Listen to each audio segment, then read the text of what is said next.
Welcome to the Fulfillment Project podcast, where we, the seekers, unite together to step into our higher selves and highest purpose.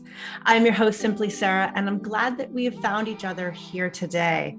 My aim for this show is to give you some tools and strategies along with the awareness of emotional intelligence and intuition as you create a life and business from alignment, creating more joy and fulfillment every single day.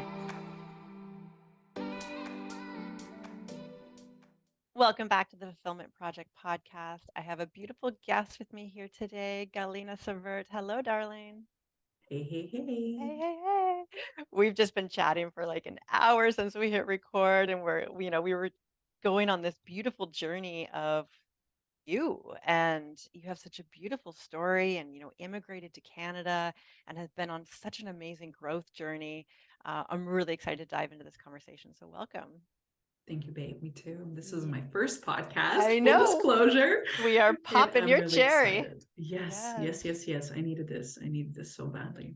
It's nice when we can share our voice, especially with all the growth work that you've done and all the wisdom that comes through that. I love the word experiential wisdom because I feel like Mhm, we can learn so many things and we can take courses and study, and there's nothing wrong with any of that. But mhm. actually living through growth and resolving trauma and finding modalities for healing is just so beautiful when we can show up and share that wisdom.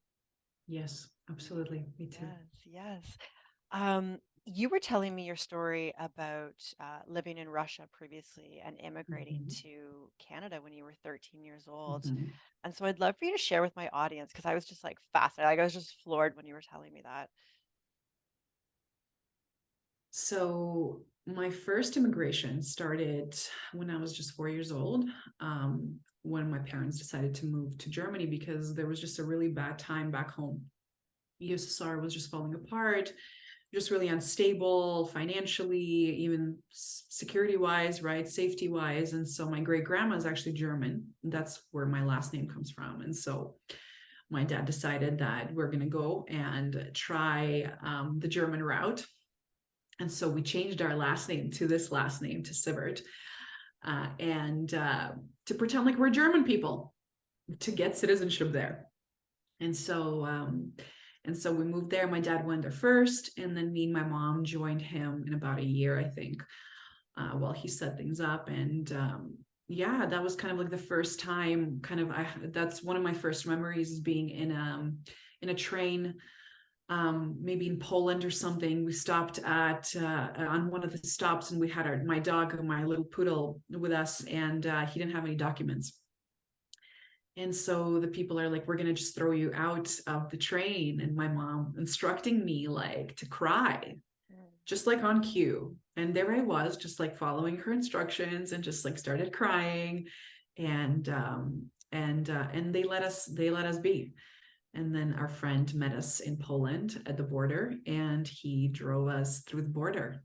And yeah, that was kind of like my first experience of feeling a lot of uncertainty, I think, and a lot of fear, and a lot of, but also seeing my mom and her power. And I remember we were in a hotel for a couple of days, and they had all these ice creams like Snickers and Mars. I remember, and back in Russia, like this just didn't exist. And we just had like, I don't know, like 10 of them probably. And that was kind of like my first imprint of soothing with food. um and because it tasted so good, and that was my mom's that's one of her patterns, and so learning right from modeling. And so lived in Germany for a couple of years. That was cool.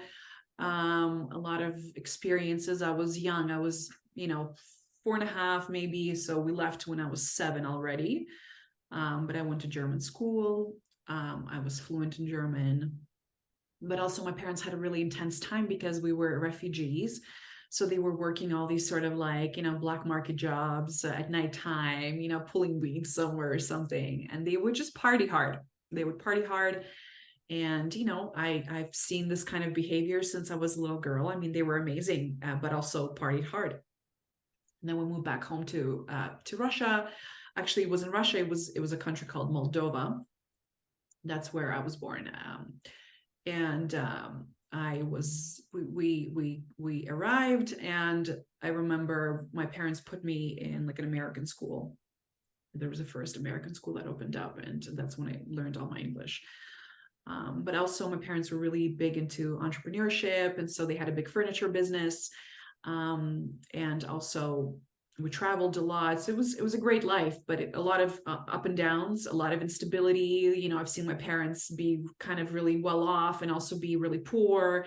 So a lot of like up and down scarcity type of stuff. And then around 11, maybe 10, my parents had, we had a big house invasion because they were kind of like prominent figures at that point in our city. And back then, you know, if you own a business, you have to pay a certain amount to somebody to protect you, like the mafia, right? So there was called the roof.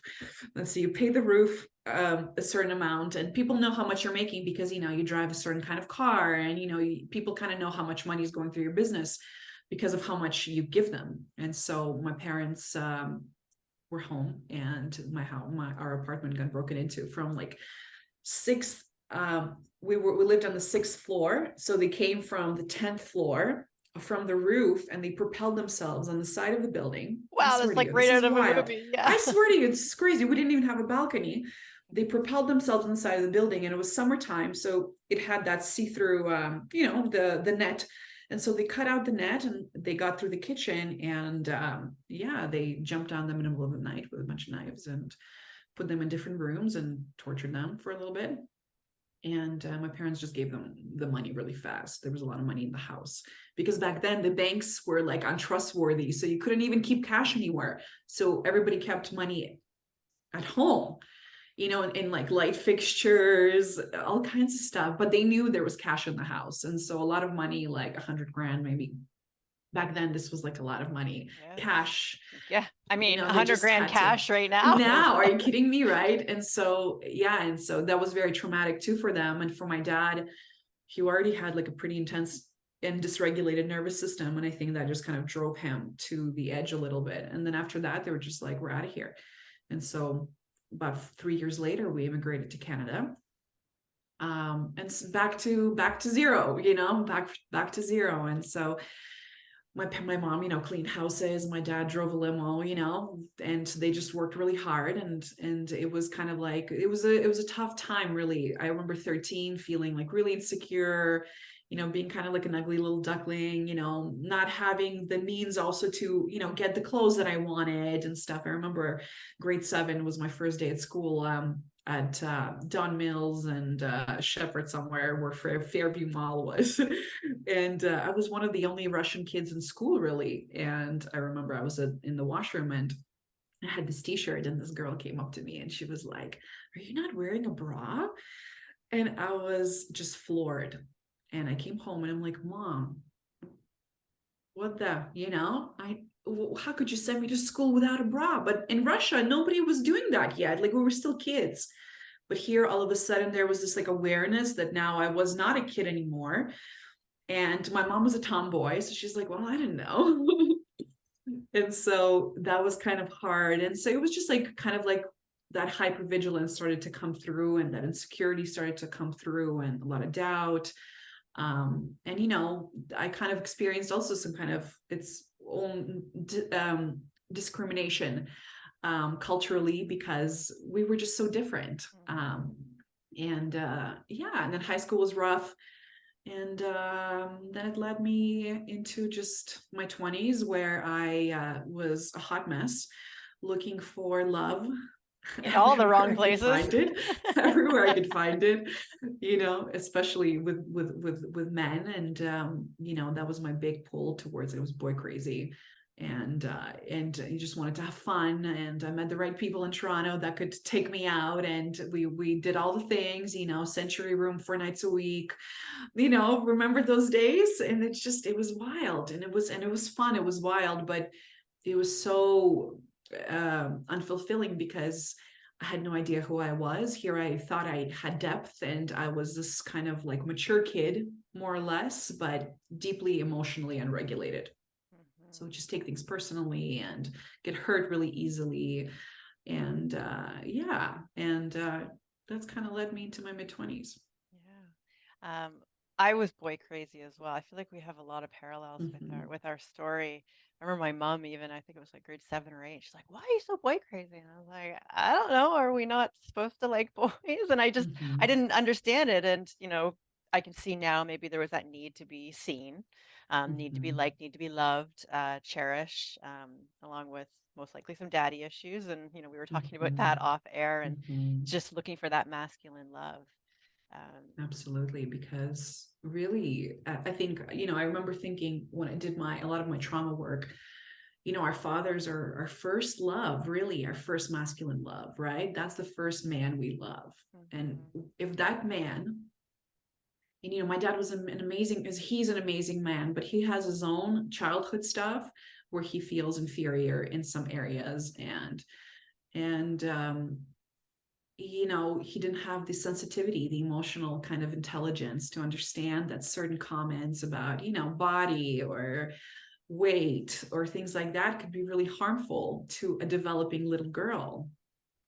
And there he was, just dropping those things left, right, and center, and kind of laughing about it. And there I was at 16, extremely, yo-yo dieting and not feeling good about myself, feeling that I needed to, desperately needing love and desperately needing to feel seen and desperately needing to feel like I was enough. But really, really, this is not about our dads, but really, a father should make their little girl feel loved and safe and cherished, and you are more than enough, right? And maybe that will build like a secure foundation. But because there was no security there, because even my own father didn't love me the way that I was, so how could any man love me the way that I am? Of course, I had to be this other way. I had to be like extra hot or extra this, or first I remember trying to, my first thing was like, I'm going to try to get them with my personality, because here I am, this amazing girl. I always knew that I was cool, but that only takes you so far, when you're young. And then what else do you have left? You have your looks. And I remember being really hyper focused on the way that I looked and really wanting to look a certain way. And the dieting thing came really early, where I told you somebody called me fat in school. And hey, it happened for a good reason, because it really started my fitness journey, and it brought me deeper into myself. That was kind of like my first awareness into myself at 16. It wasn't very healthy. It kind of took I was afraid to eat for a little while there. And only even now at 35, I would say 36 now, almost, I have a healthy relationship with food, and I don't think about what I eat. I just kind of intuitively know what to put in my body, what to not put in my body. But I had to really struggle for the last 36 years, with not knowing what to do and trying to follow somebody else and try to be seen a certain way, because I thought that's what was wanted. Right. Yes, I remember being very fixated on my looks as well. And I mean, Mm-hmm. we're both blonde, pretty girls. Mm-hmm. And I mean, you can flaunt yourself and you'll get that attention. Absolutely. And Mm-hmm. you almost become addicted to it and Mm-hmm. see your only value there. At least like that was my story. But Absolutely. relationships are so interesting because you literally take like all of your shit and all of someone else's shit, and then you decide to come together. And without that conscious awareness, or each person having done their own work or are doing their own work and in their own sovereignty, uh, aware, it can create so much turmoil. I know for myself, I just so many dysfunctional relationships. And so I know you're in a beautiful partnership now with Nathan. Mm-hmm. What were the types of dynamics with your relationships previously? So my big relationship, well, I was always seeing somebody, and they're usually the boys that were hard to get, of course. And The challenge, right? of course, I was always after the ones that were really hard to get, the best looking ones, but the assholes, of course, the bad boys, because my dad is kind of a bad boy himself in that kind of way. And so, and somehow I always got them. I don't know. It was just like, I was determined, because I would go to great length to do it, right? Like it was like a mission. And then at 25, I met my ex partner, David, in Toronto. And same thing, love at first sight. We had an amazing time together, a lot of similarity. We really deeply actually loved each other, until my sort of dreams and my goals and my desires became like a problem in that relationship. And I remember feeling for many years really suffocated and stifled, and feeling like I couldn't say what I really wanted to say. And when I did, it would just be taken completely out of proportion. And he would really bring his own stuff into it. And there was a lot of very emotionally reactive. And I would become emotionally reactive because that's the container that I was in. And so sometimes I would be a certain way, and I'm like, I'm not this person. This just makes no sense to me. And so by the end there, it felt like I was literally banging my head against the wall. That's the image that I would receive every conversation that we had. And I remember our last conversation, we tried to make things work, broke up 5 times already, came back a couple of times. And even because of him, I ended up getting my breast done. And that's something that I'm looking to now get out of my body. And so, yeah, a lot of very heavy I felt like I needed constantly to be a certain way for him to love me, or to feel loved by him, to meet his expectations and his needs. And it was never good. It was never enough. No matter what I did, there was always something. And by the end of it, I just said, I feel nothing. I feel numb. I don't even know what love is at this point, because I hear I love you, but I also kind of hate you at the same time.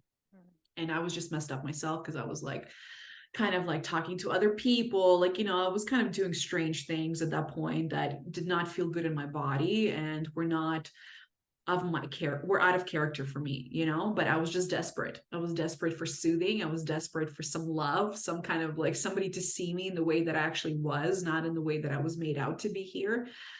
And so once I kind of severed ties with that was kind of like my fresh start at life. That's when I say kind of like I that was my birth, my second birth after that relationship.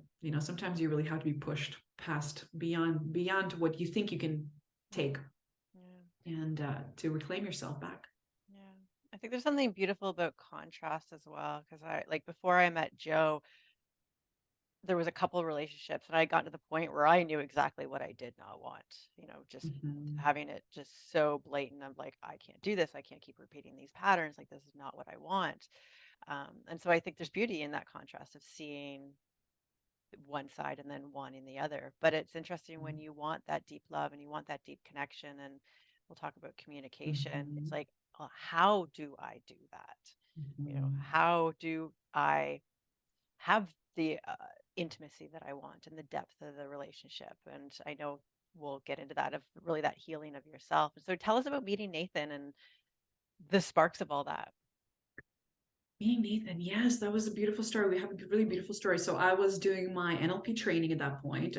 I have just come back from being 3 months in Costa Rica, just like finding my inner goddess, dancing in the jungle, the whole 9 yards, drinking ayahuasca, just feeling on top of the world. And like, really, I came alive in Costa Rica. I call it my soul land, because truly that land brought me to life. And I have a lot of people there to be thankful for, also to show me this new way of living that I was unconscious to, that I was resisting.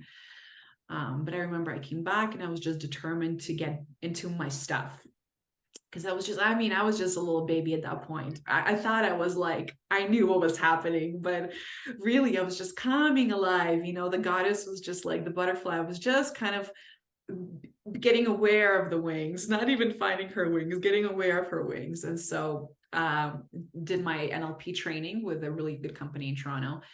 And in my master training, I met Nate, and he flew from Alberta to do the training there. And at that point, he was going through his divorce, and he was doing a lot of self-development for himself, and a lot of therapy and a lot of work addressing his own stuff. And I remember the first day, of course, me and the boys always, I'm always one of the guys, him and his another 2 guys, we went for lunch. And I remember at that point, I was just like talking to the shaman guy, and he was into polyamory. I was talking to another guy from Costa Rica, and I was just like, I'm just gonna like see where this takes me. Like, I don't want to be committed to like a certain way of being. And I remember telling them like about all these things that I was doing. Obviously, no agenda, because we're all here in a training together. I wasn't even thinking about meeting anybody. And I remember Nate just sitting there like, oh, that's interesting.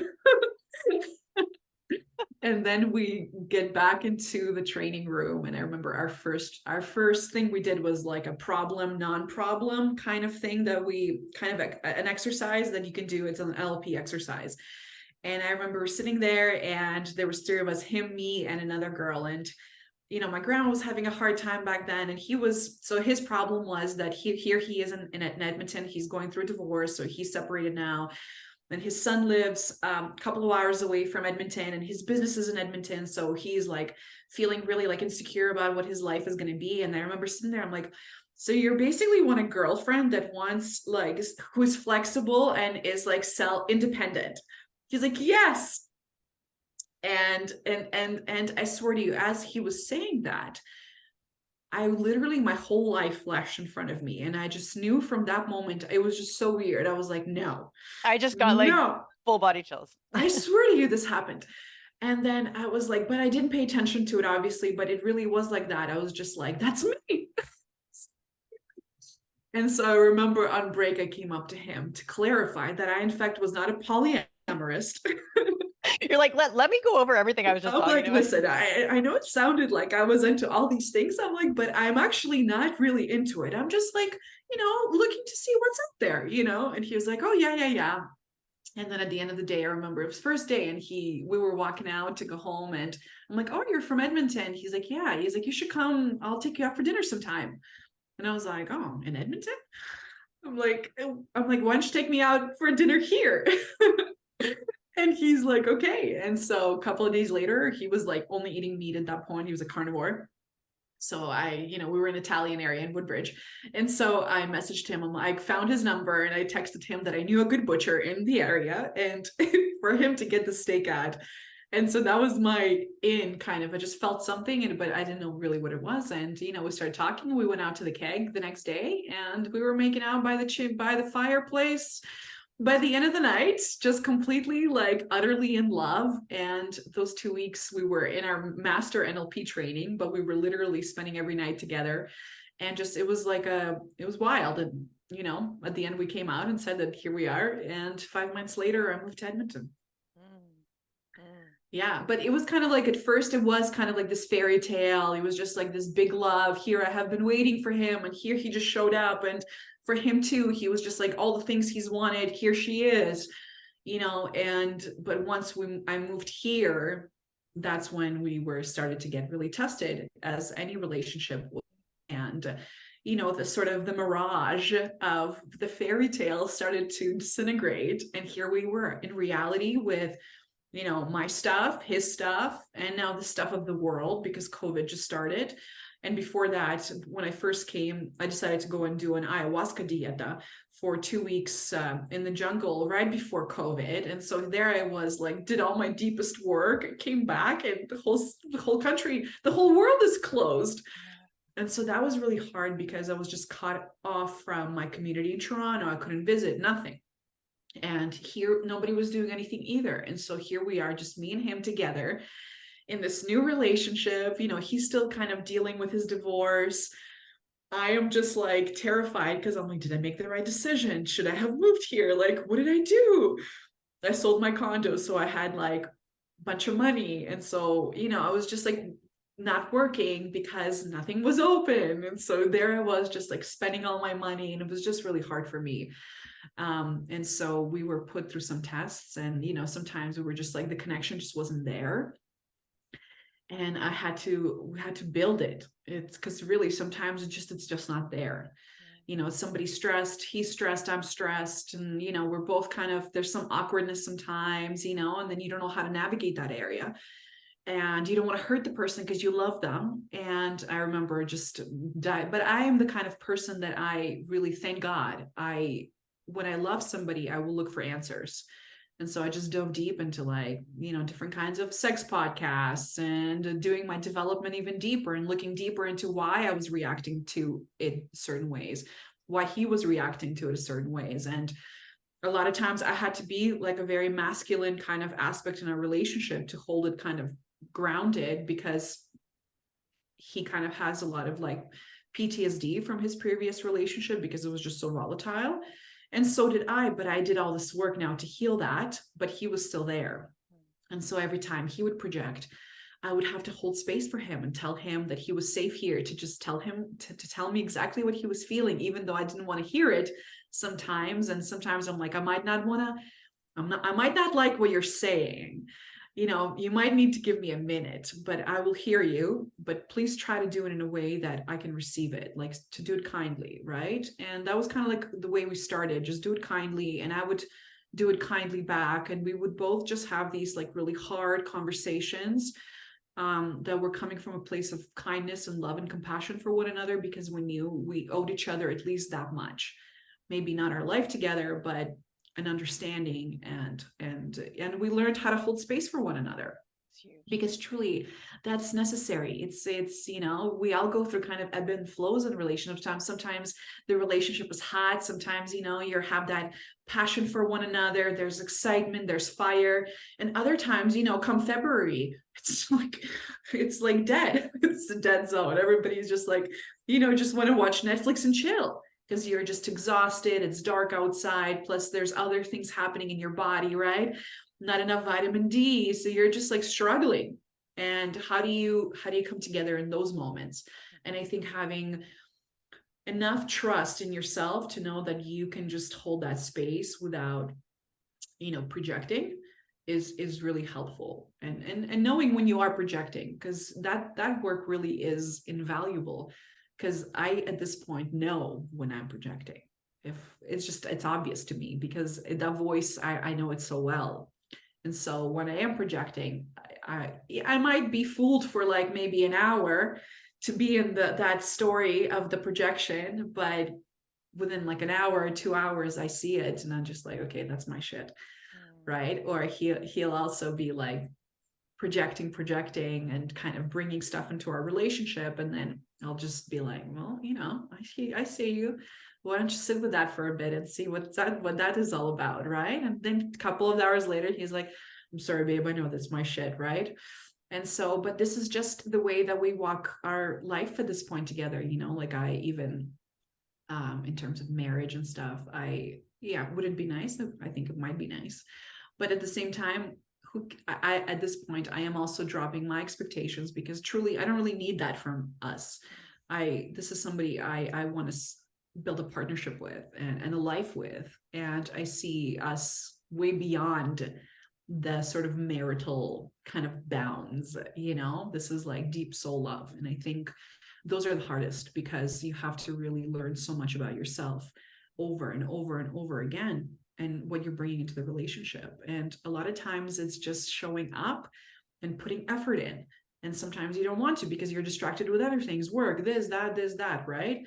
But making intentional time to be together, to stay connected, to cultivate intimacy, right? That's what it's all about. It doesn't come naturally sometimes to us, because a lot of times we are closed off because maybe we're reacting to something, or something, we're feeling insecure about ourselves, right? Like that can happen to us women. And then all of a sudden we don't feel sexual, but the cultivation of intimacy is a beautiful journey. And I think it's worth walking together, but it takes it takes work. Like, this is the truth.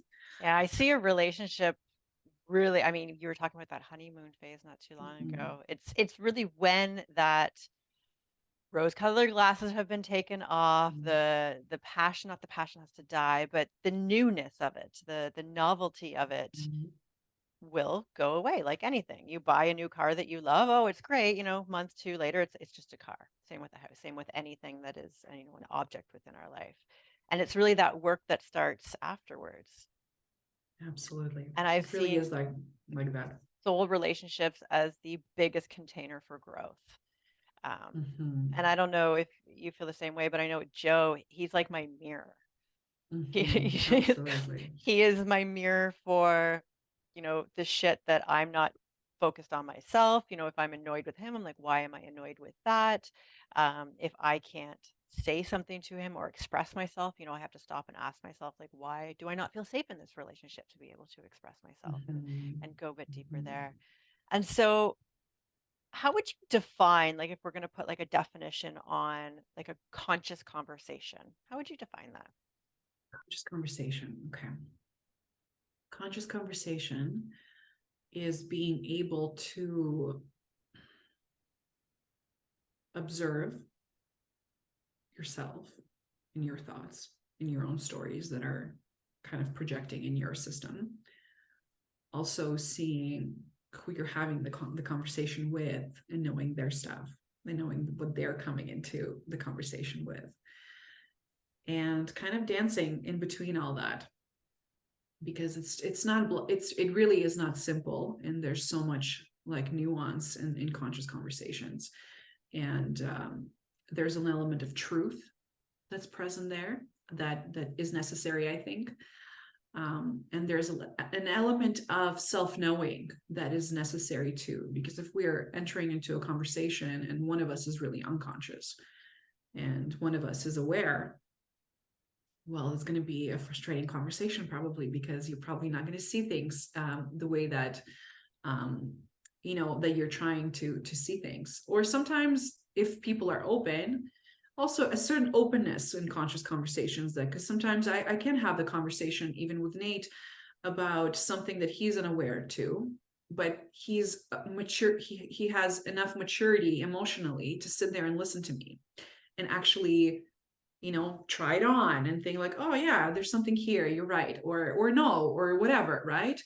And I think it's also understanding that somebody's not going to think the way that you think. They're coming from a different background, different experiences. And so we can't just write people off because they don't agree with us, or because, they don't meet us where we need them to meet us, or because they don't meet our expectations of the way that they should have to be, it's so much. But I think a big element of it too is coming to it with kindness and actually willingness to listen, because that I think is the biggest piece, I would say, because it took me years to really learn how to listen.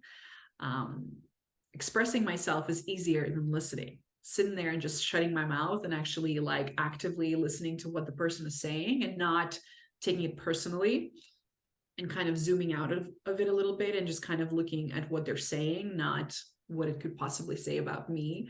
Yes, that's huge. That's huge too, right? And so but yeah, it takes effort, and it takes a willingness to grow, because I do believe it's easy to misunderstand one another if we stay committed to the stories that are rising, right? The But it's when we stories, can, yeah, absolutely, we all have them, belief system stories that are constantly there. They're circulating in our system all the time, right? The unconscious is there. We're just not aware of it a lot of times. But the stories are there, and a lot of times they're sneaky too. They're sneaky, and they're kind of come up and they try to get us in a way. Because usually when we have a story or belief about something, we will find ways to find proof that is true, right? Because we essentially do want to be right in some ways. And also really removing that aspect of wanting to be right. Like, I mean, even Ernie taught me this really early on, one of my coaches. You either want to be right or you want to get back to love, one or the other, right? It can't be both. Yeah. I find something that's really helped me with better communication, just being more conscious, is really understanding triggers and emotional reactions to triggers, and kind of what you were just saying not too long ago about not taking it personally. Because a lot of relationships can be very triggering.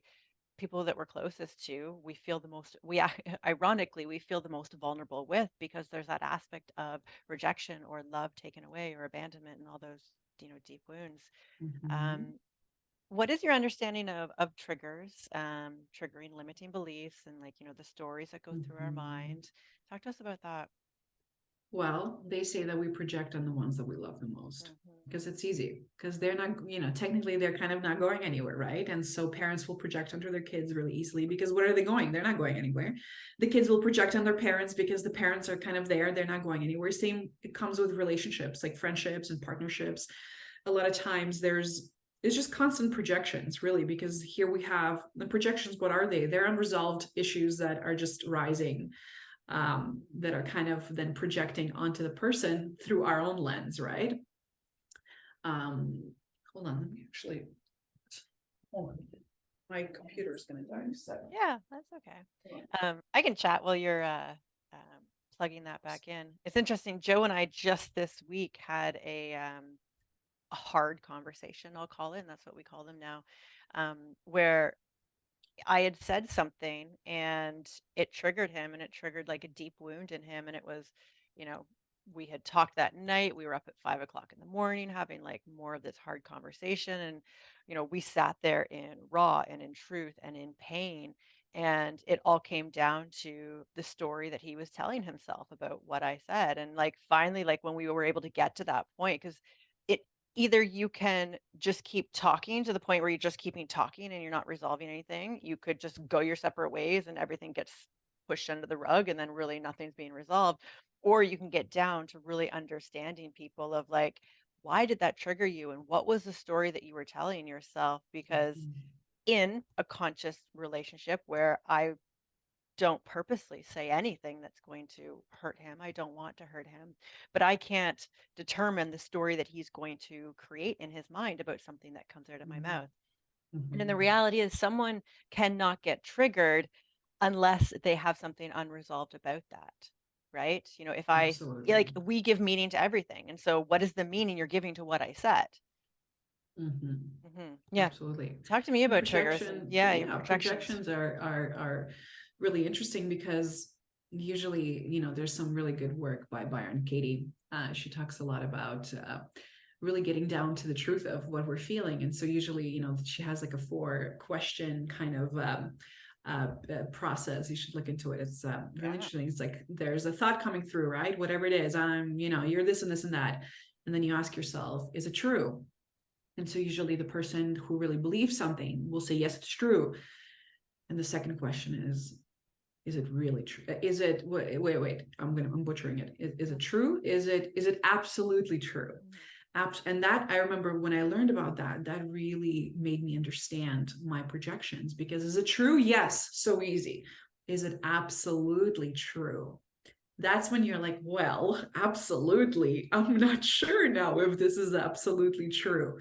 And so that's kind of like, I think, the thing with stories and because projections are stories, that are rising. And it's just looking at those stories and really questioning them, because I think a lot of us really believe our stories. And sometimes they're just coming from a place that's really unhealed and really sensitive and really tender. And sometimes, most of the time, it really has nothing to do with the people that are involved in the story. It's us that are involved. And so for me, I think it's really helpful constantly to just ask myself, why do I feel this way? Is it true? Is what I'm saying is true? Is it absolutely true? And triggers, it's something that, Gabor Mate talks about this a lot. He, triggers are just without, a trigger without the ammo is just a trigger. And so the triggers are not going anywhere. This is something that's like part of life. This is not something we can just like condition ourselves out of. But the more we know what triggers us, meaning the more we know what stories are sensitive within us, the more we know which emotions are still charged, which situations we haven't dealt with, that gives us information what the triggers are. And usually whenever you feel triggered, you'll feel a rise in your nervous system, right? You'll feel like in some kind of activation, either like a hyperactivation or a hypoactivation. Either you want to hide and run away, or you want to, or you want to run and freeze, or you want to go into all these other places. And something with triggers, I think we're going to constantly get triggered. This is something that's not going anywhere. This is just part of our human condition. I just think it's kind of learning that our trigger, just because I'm triggered doesn't mean something is wrong. Just because I'm triggered doesn't mean I did something wrong or that something is happening. It just could be, there could be some kind of something coming from within myself that is needing some kind of resolution, or is needing for me to look at. And a lot of it, I think trigger is just information at this point, but without the ammo, the trigger is just a trigger. And so we have to deal with the ammo. We have to deal with the charge. And that's where all of this kind of self-development and emotional and somatic work really comes in. Because the more we know about ourselves, the more we know what the hell is up. Yes. And the problem with people not knowing what their triggers are all about is because they're not doing the work. They're, this is the truth. And this is not to kind of say that people are this or that, and everybody's walking their own path. And I had to really learn this. But in reality, this is something that you can know by yourself, right? And there's different ways of knowing this, getting a therapist, doing somatic work, doing psychedelics, doing whatever, there's different ways to do this, breath work, courses, right? Like there's so much out there at this point. There's so much information that if we're not in the process of going inwards, if we're constantly looking for answers outside of ourselves and love and validation and affection and all of that, it's going to be really hard for us to know ourselves. But triggers, they're just information, really. But when we have a process with ourselves and we actually have and cultivated like a relationship with ourselves and our inner landscape, then they're kind of easier to spot. They don't become these big triggers anymore. They're just kind of like, hello, like I remember, I don't know if you've, Ram Dass, he talks about his neuroses. He says, they're still here, the anger, sometimes he gets pissed off when somebody didn't set up his mic right or something. And he's just like, but he says, but now he says that now when they come up in his system, they're like schmooze. They just, he just invites them over for some tea, it's kind of like, they're still there, but they're in your awareness, but you're aware of it. You're not reactionary. You're not reacting to it. You're just like, oh, there you are. Oh, hello. That's really nice of you to show up. Right. And kind of like, it's like even, there's a song by East Forest that he says, instead of, we have to become teammates with our ego. And that's when we kind of can recognize these parts within ourselves that are still hurt or they're still charged up about something or whatever. And we kind of have to invite them into the system and say, well, what do you need? What do you need from me? Right. And sometimes they just want to be acknowledged. They just want to feel seen and not be swept under the rug, because the sweeping under the rug, it only hurts everybody, I think. Okay, so maybe it's a solution for a really period. Maybe sometimes, you sweep it under the rug today because maybe we're too charged to talk about it. And today we can just kind of, ease off, but maybe in a couple of days, right? When we're ready to actually face ourselves and face each other and be in kind of conscious communication, then we bring it up, right? And there's kind of different ways of doing it, but yeah, it's just work, just self work. What are some of the things that you have seen you or Nathan or the two of you together to create a safe space for communication, a safe place of neutrality, I guess we'll say? Safe space for neutrality. Well, I won't bring things up unless I'm ready to have the conversation. So usually, even if I'm feeling something is off about, I'm upset about something, there's something percolating in my system, he doesn't love me all of a sudden, whatever story is coming through, I give it a good, maybe a day, maybe a couple of days sometimes, to just kind of observe it for a little while and see what it is. So that when I come to him and express myself, it's clear. It's not just like mumbo jumbo and I'm just in my emotional reaction. And sometimes a day goes by and I'm like, oh shit, this is not even about Nate. Yeah. Or you forget it and it's just gone. Exactly. Yeah. And so sometimes I think it's important to kind of maybe step back and observe it for a little while and see what it is. And then usually a couple of days later, it's still there, sometimes, and there I am still kind of, pissed off about something or feeling like my needs are not being met about something, or, but then I usually turn it inwards and I ask myself, well, where have I communicated this to him? Does he know that I need this? Yeah. Does he know this information? Or like, am I just expecting him to just read my mind? Right? Because that's again leading us to disappointment. Nobody, even conscious people, nobody's a mind reader. I'm not a mind reader, and I'm pretty aware. But sometimes you just don't know. You don't know. You need to be told. And just like him, sometimes truly I have to literally sit him down and say, this is what I need, babe. I need you to hear me. This is what I need. And then I ask him, what do you need? And that kind of, but we've been in this process for a little while, so it's a little bit easier now to kind of do this, because Usually it's kind of even similar things sometimes. Sometimes I have to like reiterate, hey, listen, I've told you this a couple of times, but it feels like you haven't listened. And like, I really need this, da, da, da, da, da. And then he's like, and then he hears me, but also really making sure that the safe is the space doesn't have a charge, right? So when we kind of remove the charge a little bit, then we can create some opening to actually talk. But if I'm emotionally charged and I'm really coming in hot with the stuff that's like really alive in me, then quite possibly he might not hear me, because he might shut down, because he cannot receive information that way because of his previous relationship.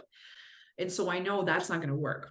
If I need him to hear me, I need him to be in a very receptive place. So if he's like really tripping about something at work and he's just really distracted right now because he's trying to solve a problem with his business, then I kind of give it another couple of days, right? So that he's in a space of openness and I'm in a space of like where my charge is off, right? And that's how I do it. But he doesn't know how to do that, for example. He will just keep it inside of himself until it starts to be in his body, and then I notice it. Something is wrong, because I know him so well at this point, and I know when he's in his power and I know when he's not. And so I usually smell it like a mile away. And I'm just like, something's cooking here. And usually I kind of have an inkling that it's something between us, but he just doesn't want to, he's afraid to say something because he's afraid to hurt me. And usually I have to be the one to kind of pull it out of him and say like, hey, is like, do you want to talk? Is there something that, you're feeling? And sometimes he can't even communicate it in that moment. He needs like a day to process it, because we all have a different way of communicating. I'm very open and I can express myself much easier, and I can kind of spot my thoughts easier. I know what I'm feeling easier. I know what I need easier. But for him, it takes him much longer to actually even understand what he needs or what he's thinking, or right, because sometimes it comes out and it's like it's hurtful, but he doesn't actually mean it that way. He just doesn't know how to like form it yet. And so I think we have to be patient with each other also. And there's no manual for relationships. I think, especially coming from the places that we've come from, our parents, I don't know about you, but my parents, as amazing as they are, but deeply codependent.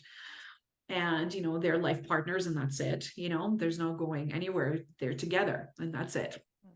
And they're good together, but also they sweep things under the rug, and they forgive each other for whatever. And in our relationship, I just knew right away after my previous relationship that I did not want to have a relationship like that.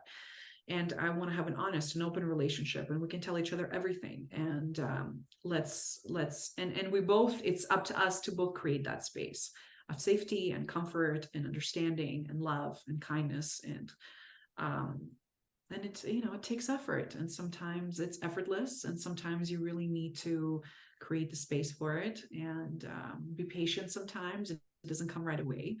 But I think it's something really worthwhile, because like you said, I think relationships, especially romantic relationships, partnerships, are the best learning containers there is, because you can't avoid yourself no matter how hard you try. Alone, if I was single, I could have probably procrastinated for another 10 years to get to do the things that I really needed. But being with him, it almost like reflects to me, no, I have to, if I'm expecting him to address his stuff, if I want him to do the work, then I have to be leading that party also. Right. And I have to lead by example. And this is something I learned even from my friendships. Expecting people to meet me where I am at this point is just silly, because I know it just doesn't, it doesn't work this way. But what I can do is I can lead by example as much as I can, and I can cultivate the spaces that I need and that I want.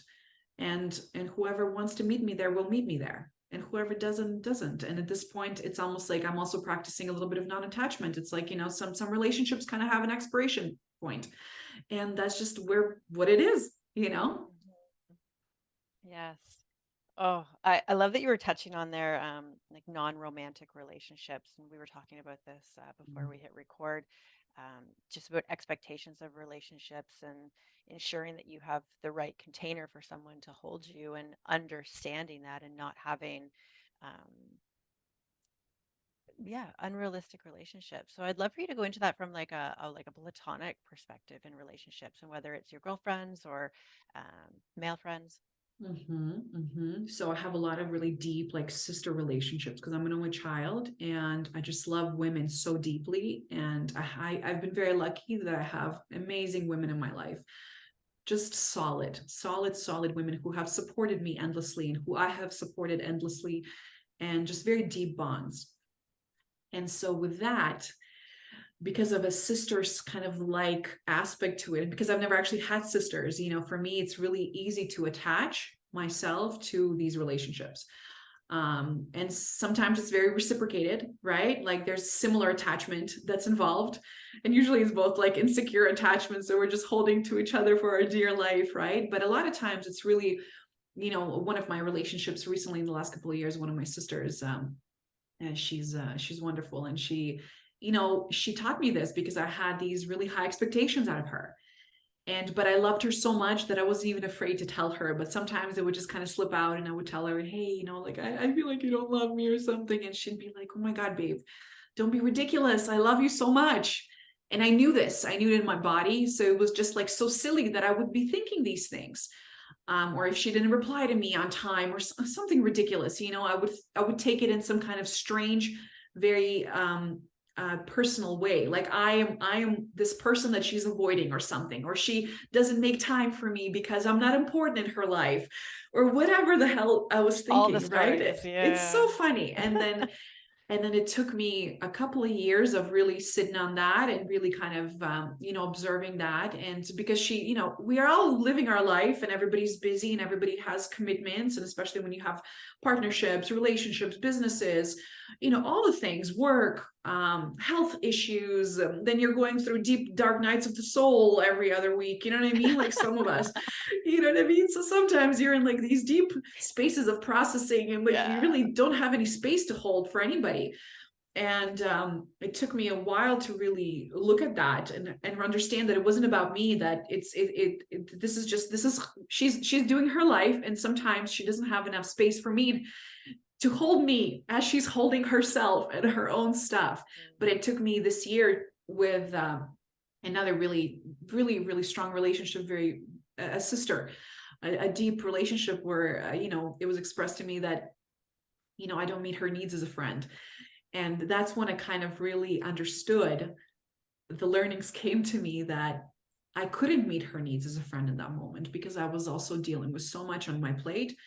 And I tried, but it wasn't enough for her, right?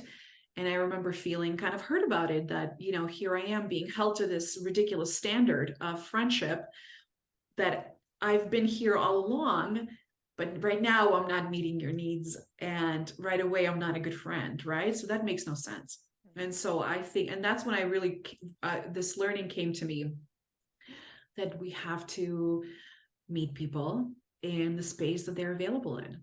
And this goes to everybody, even our romantic partnerships, even our relationships with our parents, everybody. Sometimes people are expecting me to show up for them, but really I'm just not available for it. And doesn't mean I don't love them, doesn't mean I'm not going to show up in a week. Maybe you'll give me a week, right? Or 2 weeks, right? Or something like that. But it's and then I remember saying to her, well, I need you to tell me what you need. And, she said, I would never say anything. I would never, ever tell anybody, any of my friends, that I need this, because I would expect them to intuitively meet me there. And she said, and I thought we had that bond, that intuitive bond, and we do. But at the same time, when you are dealing with trying to launch a business, grandpa dying, stuff at home, sometimes you're just not in the capacity to actually be there for somebody in a way that they need you to be there. But it doesn't mean, you're forgotten, or the friendship is not strong. It's just truly, I really remember that coming strongly to me. We have to be able to meet people at the capacity that they are available in. That's it. It really is that simple, because sometimes even the ones that love us the most cannot meet us where we need them to. And it doesn't mean the relationship is not solid. It doesn't mean there's no love there. It just means they're not available. And so we need to have more than one person. We need to have more than 5 people. That support system is like something that, and sometimes we have to actually ask for what we need. Absolutely. Sometimes, even I don't want to, text my sisters and say like, I need you to like hold space for me today because I'm freaking losing it, right? And because you don't want to sound that way, you don't want to sound needy, you don't want people to feel sorry for you, pity you, all the things. But I'm really learning more and more that in order for our relationships to meet us where we actually need them to, and when we need them to, we actually have to ask for it sometimes and say, hey, I actually need you to meet me here. Can you please meet me here? And I need you right now. Or if not tonight, tomorrow. And if that person says, hey, listen, I'm actually not in the capacity to meet you here right now because I'm a mess myself. And so it won't be productive. And sometimes you have to be like wise enough to say, like, it won't be productive. Honest with yourself. Absolutely. Yeah. It just won't be productive. I cannot handle any more on my plate. And have that transparency in a relationship, and communication. It's just communication, it's healthy communication. And then having understanding, okay, who else can I resource at this point? If my sister right now, who I really needed for this, is not available because she's also dealing with her own stuff, doesn't mean she doesn't love me, doesn't mean she doesn't want to hold the space for me. She does. But here we are in this predicament. Now, who do I resource? How do I resource myself? And this is where we lose and give away our power, essentially, because this is where all of the self-development and all of the self-knowing and self-wisdom really comes in, is that we actually can resource more, right? Other people in our lives, other tools in our lives, ourselves, in whatever different ways, right? But if we actually are not communicating even with ourselves, what do I actually need right now? How do we actually get to the solution of it, right? Or helping somebody hold that space for us, because sometimes there's no solution. You just need somebody to listen, or you just want to vomit your information onto somebody and you just want them to hold it without giving you that advice, or and I'm not still like a pro at this, but I think this is something that is going to take a lifetime to master, because again, not taking it personally, first of all, right? And the 4 agreements, don't take it personally, right? That's one of them. And that is I think that's really truly is one of the biggest things that we have, because a lot of times it's really not about us. Yeah. It's not. Yeah. I know for myself, and I'm curious with you, with learning to be transparent in relationships, learning yourself and your boundaries and what you can hold, learning how to have open, hard conversations, learning how to hold space and have space held for you. How has that been impactful on your nervous system? It's a game changer. Absolutely. 100%. Sometimes we just need to be held, we're truly, and in different ways, not necessarily just physically, just, as somebody who holds space for people in their most vulnerable of spaces. Even me, sometimes I have to just tell myself inside to shut up and just be here. You don't need to solve anything for them. You don't need to fix anything for them. Just be here. Maybe you can offer a hand, maybe offer a hand and see where that takes you, right? Because sometimes even me, like, the wounded healer archetype, obviously very, very prominent in my system, is by healing myself, I'm healing, by helping others heal, I'm kind of helping myself heal. And so I had to kind of get away from that, because nobody can solve anything for you, but it's invaluable to be able to be held in a very vulnerable space and just be seen in it, without trying to solve it, without trying to push it anywhere, fix it, just express it and have somebody hold it for you. Right. And same with yourself, expressing it to yourself, like, hey, today I'm feeling like, yesterday I was having a very heavy day. And the day before I was loving life to the max, like driving through the city, just like singing at the top of my lungs and just like, wow. And yesterday I woke up with this like heavy elephant on my shoulders and my chest, and there I was. And, my usual coping strategy from the last 10 years would have been to maybe take a little bit of cannabis, right? And just kind of, wash it over a little bit, have it a little bit dispersed. And usually that helps, right? It doesn't really fix anything, but it kind of helps take the focus off it. But I was just like, okay, I'm feeling heavy today. This is where I am. This is just, I'm having a heavy day, and we're just gonna do what we need to do to flow through this day. And that means I'm not going to do as much work today, or I'm not going to be as productive today. I'm just going to, what do I need? I need I need safety. I need to feel safe. I need to feel comfortable. I need to feel soothed, right? And what can I do? What can I do for myself today? And, thank God I had a face massage booked. And so I knew I had till 2:45 to feel that way. And by the time I was there, it was done. Yes. And so it's just, I think, yeah, the fixing it doesn't need to be fixed sometimes, sometimes you really have a problem you want a solution for, right? And fair enough. But a lot of times really we just want to be express ourselves and be held without judgment, without our own kind of projections in that situation, or what I would do, what I, how I would handle this, and just listen and sometimes just offer a hand, right? And offer a hand on the shoulder. It's really so small sometimes. Like most people don't need a lot. They don't even know how much they need until that moment comes, and just the slightest thing can Your make the presence, biggest just your difference. presence. Absolutely. Yeah. Absolutely. And that's why a lot of my learnings on this have come from, sitting people with psychedelics when they're in their most vulnerable of spaces. And, a part of me wants to just like swoop in there and just hold them like a little baby, because here I am, the big mother, and I'm just going to hold them. And I have to sometimes really, and they're reaching for me. They're reaching for me. And here I am just this close, and I can just offer them myself. But then kind of understanding that it's not going to fix anything. It's just going to maybe kind of, be not the right medicine that they need right now. And sometimes, it is the right medicine. And sometimes there is that like reach for, physical reach, and you meet them with your hands, right? Or you just hold them like a baby. Sometimes they really need that. And it's just kind of gauging on what the person needs. And it's an art. It's an art. Thank you. This has been a beautiful conversation. You're out in Alberta. Yes. I know you hold space for people, psychedelics, breath work, somatic work. How can we find you, connect with you, creep you? I'm on Instagram under Galina Sivert, just my name. I'm on Facebook. I don't use Facebook as much, but still a little bit there. But Instagram is a really good place. I resist it, but I am there. I love the story. I love this story. Just hate posting.